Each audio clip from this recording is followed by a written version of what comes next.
বন্ধুরা, এটা হলো N160 বাইক। বাইকটা স্টার্ট হচ্ছে না এবং প্রবলেম কোনোখানে ধরা পড়ছে না। পুরা ইঞ্জিন এবং পুরা বডি আমি ওয়ারিং সব কিছু চেক করে ফেলছি, কিন্তু গাড়িটা স্টার্ট হচ্ছে না।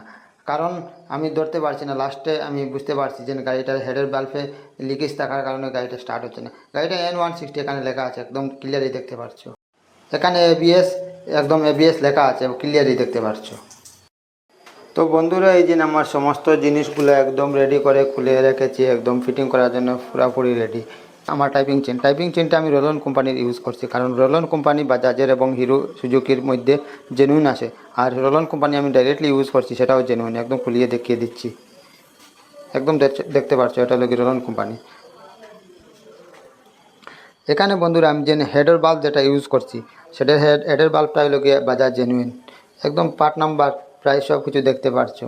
হিরো বাজাজ জেনুইনের মালটা আমি ইউজ করছি, জেনুইন পার্ট নাম্বার N160, সেটার মধ্যে কোনো কনফিউজ নাই।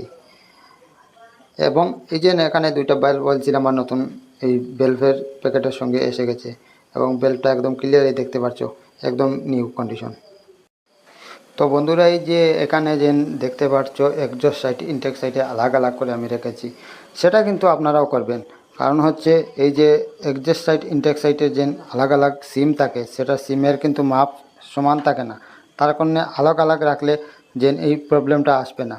আর এবার আমি এই যে হেডটা একদম ক্লিন করে, একদম পারফেক্ট করে ক্লিন করে ফিটিং করার জন্য রেডি করে রেখেছি।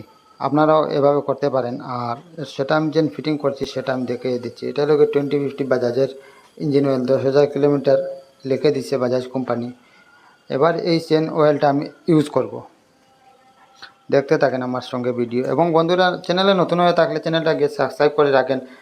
এরকম ভিডিও আমি সবসময় নিয়ে আসবো। এবং ভিডিওটা ভালো লাগলে কমেন্ট, লাইক, শেয়ার এবং অবশ্যই করবেন।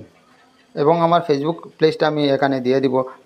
ফেসবুক পেজের যে লিঙ্কটা আমি দিয়ে দিব, লিঙ্কটা দিয়ে গিয়ে ফেসবুক চ্যানেলটা ফলো করে রাখবেন, কাজ দিতে পারে ভবিষ্যতে বন্ধুরা।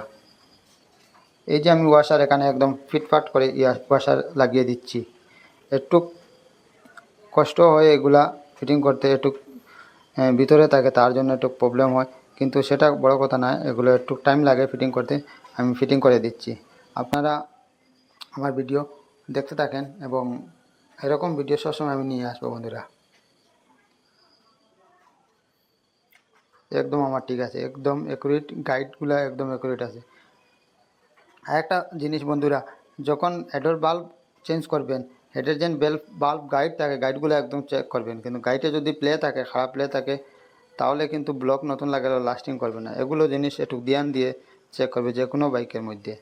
এগুলো জিনিস যদি একবার চেক করে লাগাও, তাহলে কাজ সাকসেসফুল হবে। আর না হলে কিন্তু প্রবলেম আসতে পারে।